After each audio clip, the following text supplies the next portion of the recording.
Version of Max Spring Chicken. It's really yummy, you know. Let's try. Pero mas gusto ko talagang ilagay dito yung sweet potato. Kung tawagin sa atin sa Pilipinas is kamoteng. Wow! Sorry, it's DJ.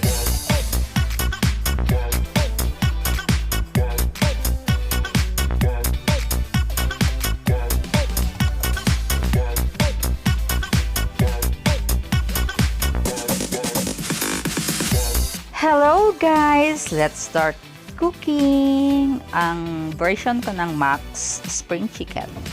So that is all my ingredients. Just read it. And let's start. So, yan. May chicken akong whole chicken. Tapos yung aking salt.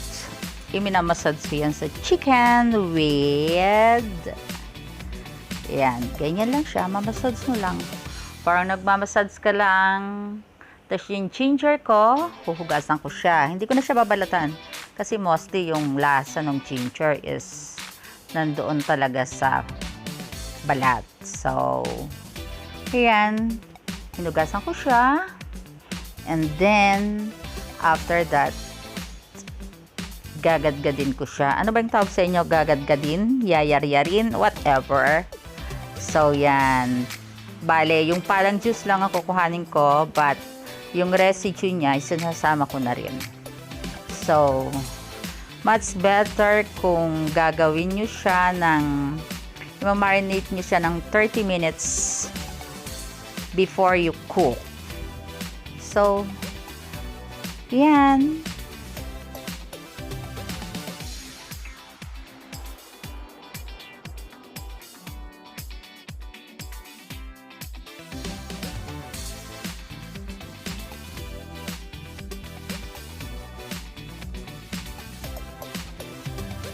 And then, i-massage ko ulit siya. Kasi parang, ang masarap kasi niyan kasi pag minamassage mo siya, yung papasok talaga yung sauce niya.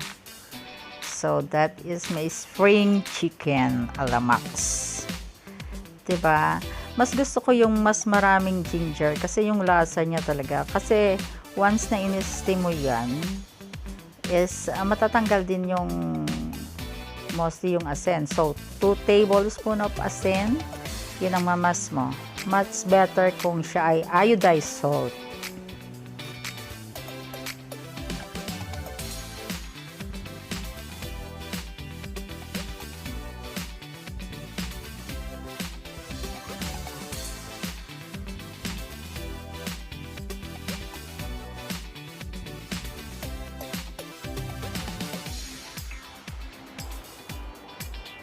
So, yan. Okay na siya.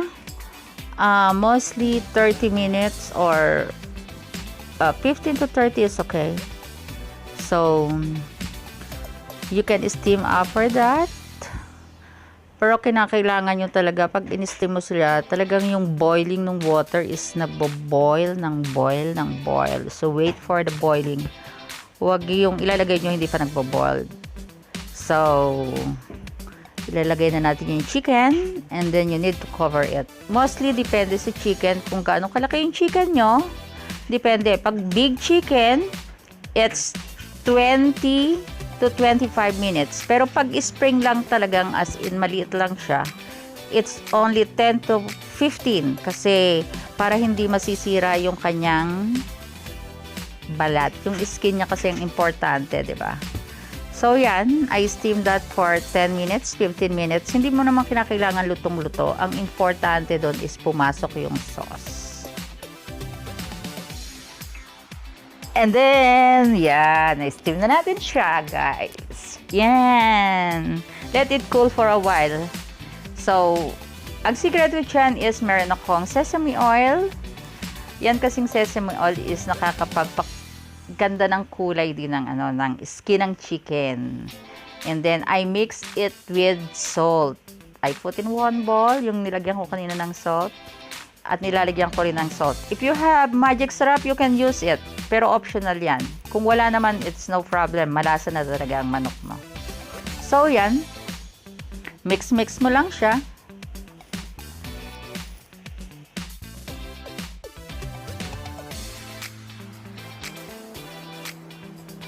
Alright, yan. Na-steam ko na yung chicken, guys. And that is like this. So, yan. Meron akong, yun na nga pala yung minix ko. Yan. So, binabrush ko muna siya. Pero, actually, pag malamig talaga yung manok, I use my hands. Mas maganda talaga kung hands. Para bang nagmamasads-masads ka lang. Tapos, dapat merong konting pagmamahal. Hindi pala konti. Dapat maraming pagmamahal para masarap ang niluluto mo, di ba? So, like that. Masads. Kumakayat ng laway ko dahil parang ang sarap-sarap naman yan. So, yan. Ganyan siya. And that is my son favorite. So, yung sauce na pinag-istiman mo, you can put it in the freezer. You can use for tinola. Kasi sayang naman yung mga ingredients, diba? So, yan. Or you can use for the sauce of the chicken. Pero, next time, I do the vlog, the chicken sauce for the fried chicken, I think. So, yan. Just like that. Tip pala, guys. Pwede nyong i-steam ng hapon or you can put in the fridge. So, tomorrow, you can fry. And then, ako kasi, ang hinahati ko siya sa gitna kasi yung aking deep frying pan, hindi ganon ka-deep. So, mahirap lutuin. Pero kung meron kayong deep frying na talagang deep at marami kayong oil, no need to cut. So, yan. Ginawa ko na siya. Kinat ko na kasi gusto ko naka-deep siya. Pero, hindi pa rin deep. Ano ba yun? Ang ibig ko sabihin, nga, iyan, i-massage mo ulit yung sa ano. You can put another more ng sesame oil para mas masarap. Promise. Yan. Nakita mo naman, oh. Diba? It looks so yummy and juicy na ngayon. So, I stopped frying na, guys. Isinama ko na ngayon yung ang ginamit ko kasi jam potato. Pero mas masarap talaga kung yung kamote. Sweet potato. Kamoteng gapang in Philippines. In Tagalog, kamoteng gapang. So, yan. Yung kasing kamote, yun yung gagawin kong pang design sa aking food. Presentation of food. So, yan. Ganyan lang siya. And wait for a while. And you can see and you can taste it. So, guys, this is my version of Max Spring Chicken. It's really yummy, you know. Let's try. Pero mas gusto ko talagang ilagay dito yung sweet potato. Kung tawagin sa atin sa Pilipinas, yes, kamoteng gapang. So, let's try. Taste. Tingnan natin yung boom kung malambot. See? Oh my gosh. Oh, God.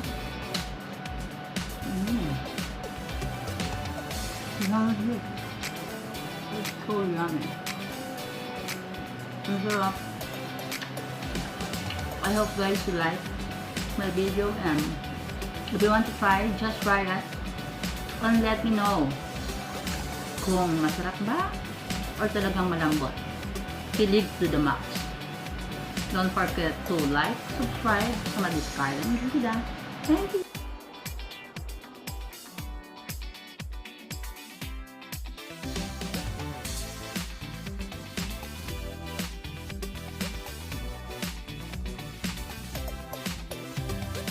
Hello, good morning. This is Mel Delicia, OFW Vlogs. Yan, titikman na natin ang pinagmamalaki kung ina ang chicken, Max Chicken.